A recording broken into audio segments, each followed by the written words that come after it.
हाँ तो गुड्डा गुडियों, कैसे हो आप सभी लोग। राधे राधे। कैसे हैं आप सभी लोग।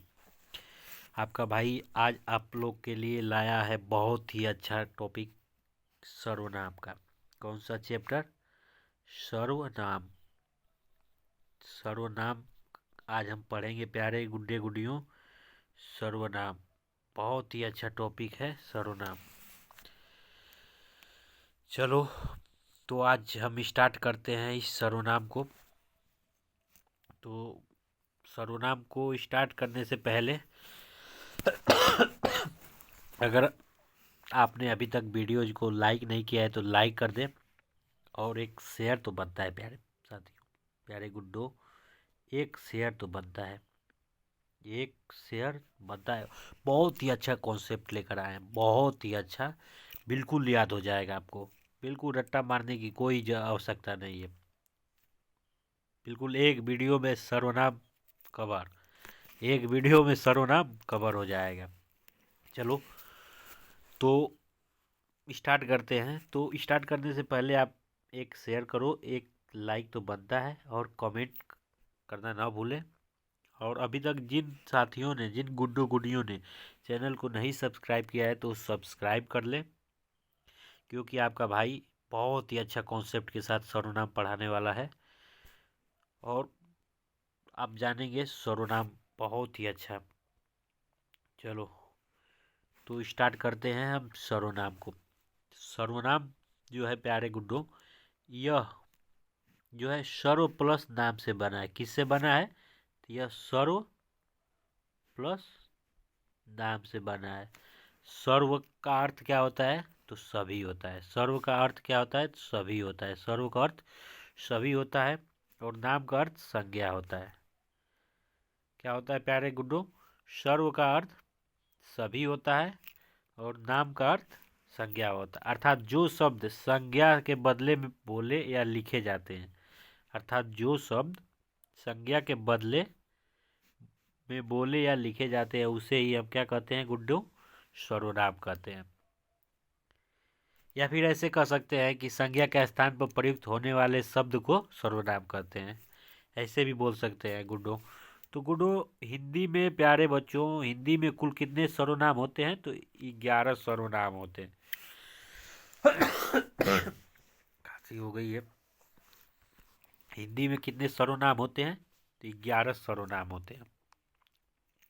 कौन कौन होते हैं?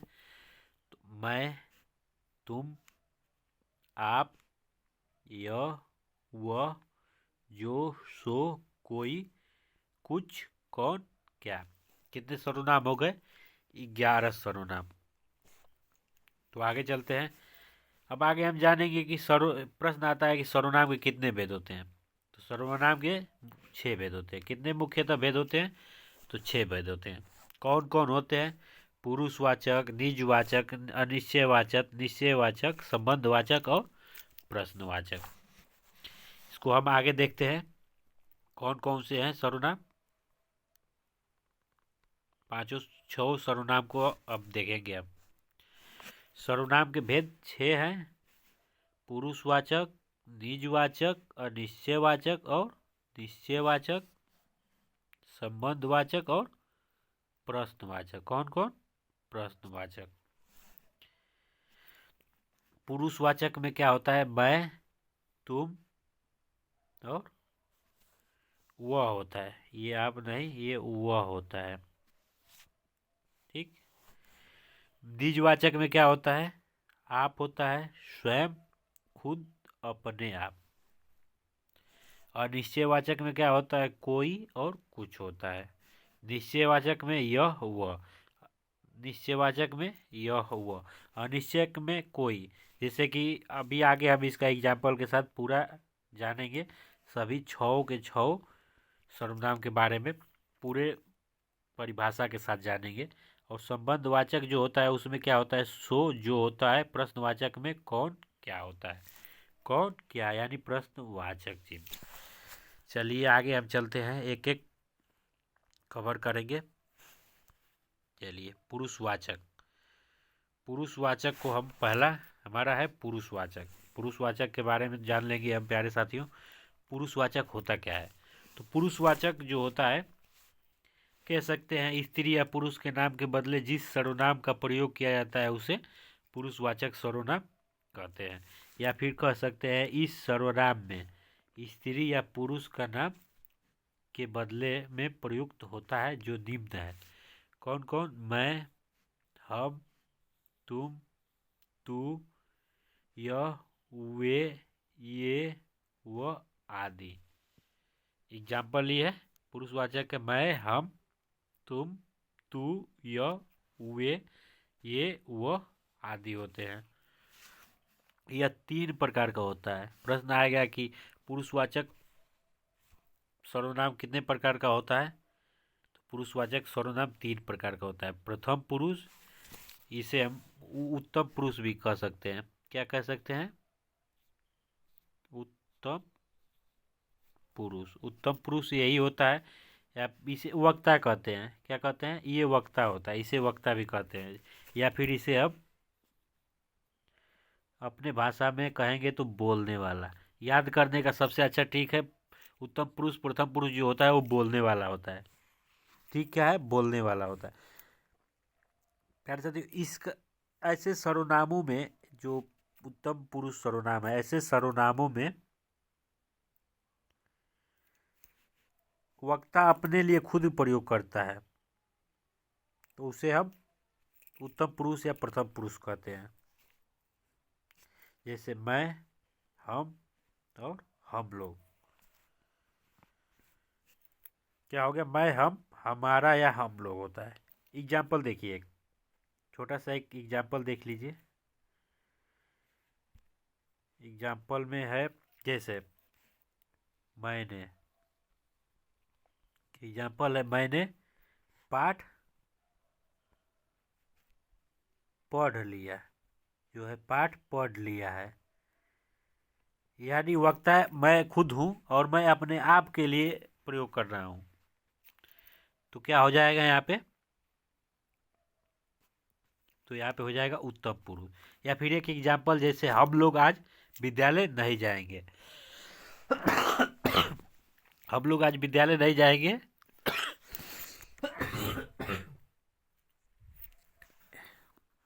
यहाँ भी उत्तम पुरुष होता है। चलिए आगे चलते हैं, मध्यम पुरुष जान लेते हैं। मध्यम पुरुष क्या होता है? तो मध्यम पुरुष इसे श्रोता कहते हैं। मध्यम पुरुष होता है, ये श्रोता होता है। प्यारे साथियों, इसका जो डिफिनीशन होता है, ऐसे कह सकते हैं कि ऐसे सर्वनाम जिनका प्रयोग सुनने वाले के लिए किया जाता है उसे हम मध्यम पुरुष या सर्वनाम कहते हैं। जैसे तुम, तू, आप, तुम लोग। एग्जाम्पल बनता है कैसे? तू एक वचन है, जो तू है एक वचन ये है, तू जो है ये एक वचन में प्रयोग होता है। तो तू जैसे तुम लोग, तुम्हारा, आप हो जाता है। ठीक है। आगे है तीसरा हमारा अन्य पुरुष। अन्य पुरुष में इसे अन्य पुरुष कहते हैं। इसका क्या डिफिनीशन होगा? ऐसे सर्वनाम जिनका प्रयोग किसी अन्य व्यक्ति के लिए होता है। ऐसे सर्वनाम जिनका प्रयोग किसी अन्य व्यक्ति के लिए होता है उसे हम अन्य पुरुष सर्वनाम कहते हैं। जैसे वह, वे लोग और वे सब होते हैं। जैसे एग्जाम्पल देख लीजिए, वह प्रतिभावान छात्र है। वह प्रतिभावान छात्र है, यानी वह है, यानी हम दूसरे के लिए प्रयोग कर रहे हैं। तो क्या हो जाएगा यहाँ पे? तो ये हो जाएगा अन्य पुरुष हो जाएगा। क्या हो जाएगा? अन्य पुरुष हो जाएगा। चलिए आगे चलते हैं। ये पहला हो गया। अब हमारा दूसरा है। दूसरा क्या है? तो दूसरा है निजवाचक सर्वनाम। दूसरा क्या है? दूसरा है निजवाचक सर्वनाम। निजवाचक सर्वनाम में हम देखेंगे, निजवाचक जो सर्वनाम होता है, निजवाचक सर्वनाम ऐसे सर्वनाम जो कर्ता के साथ अपनापन बताते हैं उसे हम निजवाचक सर्वनाम कहते हैं। या फिर जो सर्वनाम निज अर्थात स्वयं के लिए प्रयुक्त होता है उसे ही निजवाचक सर्वनाम कहते हैं। इस सर्वनाम में आप निजवाचक सर्वनाम है। इस सर्वनाम में आप जो है, आप निजवाचक सर्वनाम, जैसे आप जैसे एग्जाम्पल में आप भला तो जग भला, आप क्या है तो निजवाचक सर्वनाम, जैसे आप जैसा चाहे करें, आप जो है यहाँ पे निजवाचक सर्वनाम हो जाएगा। या फिर जैसे मैं अपने आप चला जाऊंगा, मैं एक एग्जाम्पल होता है कि मैं अपने आप चला जाऊंगा, मैं अपने आप यानी अपने आप जो हो गया वहाँ पे निजवाचक सर्वनाम हो गया। चलिए आगे चलते हैं। निजवाचक के बाद आता है निश्चयवाचक सर्वनाम। तीसरा क्या होता है, निश्चयवाचक सर्वनाम होता है।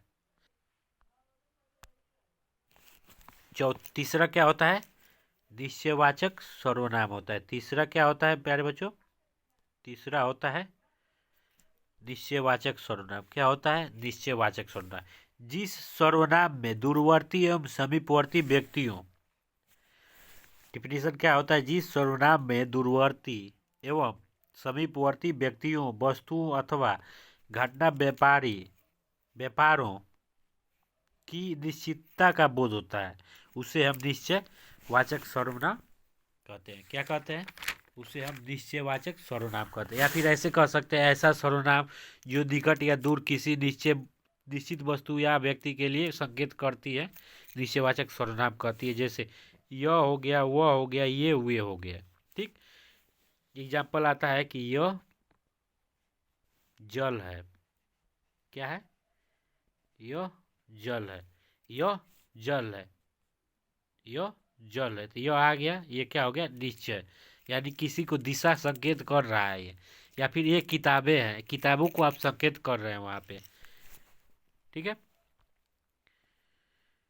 आगे देखते हैं। एक नोट पॉइंट है बहुत ही अच्छा। नोट पॉइंट में कह रहा है कि सो कोई, यह वही इन इन्हीं आदि का प्रयोग निश्चयवाचक सर्वनाम के अंतर्गत ही आता है। ठीक है, किसके अंतर्गत आता है, तो निश्चयवाचक के अंतर्गत ही आता है। चलिए, चौथा हमारा है अनिश्चयवाचक सर्वनाम। क्या है, अनिश्चयवाचक सर्वनाम। अनिश्चयवाचक की बात करें प्यारे बच्चों, तो जिस सर्वनाम से या फिर जिसमें निश्चितता का बोध न हो उसे ही अनिश्चयवाचक सर्वनाम कहते हैं। जैसे कुछ, कोई, किसी के द्वारा अनिश्चय का बोध प्रकट करते हैं। जैसे किसी को बुलाओ, किसी को, किसको बुलाओ, किसी को बुलाओ, यहाँ पे किसी को बुलाओ, कोई निश्चित नहीं है कि किसको बुलाओ, तो क्या हो जाएगा, ये अनिश्चयवाचक सर्वनाम हो जाएगा। जैसे, या फिर ऐसे भी कह सकते हैं, जिस सर्वनाम से निश्चित प्राणी या पदार्थ का बोध न हो उसे अनिश्चयवाचक सर्वनाम कहते हैं। एग्जाम्पल होता है कोई प्राणी, कुछ प्राणी। या फिर कह सकते हैं कोई सो रहा है, कौन सो रहा है, तो कोई सो रहा है। यहाँ पे संकेत जो हो रहा है प्यारे बच्चों, वो किसका हो रहा है, तो किसी का पता ही नहीं चल रहा है, तो ये हो जाएगा हमारा अनिश्चयवाचक सर्वनाम। आगे हम बात करते हैं संबंधवाचक सर्वनाम के बारे में। किसके बारे में बात करेंगे, संबंधवाचक के सर्वनाम के बारे में। संबंधवाचक सर्वनाम जो होता है, जहाँ पर दो वस्तुओं अथवा व्यक्तियों का पारस्परिक संबंध प्रकट करना होता है, अथवा जिस सर्वनाम से वाक्य में किसी दूसरे संज्ञा या सर्वनाम का संबंध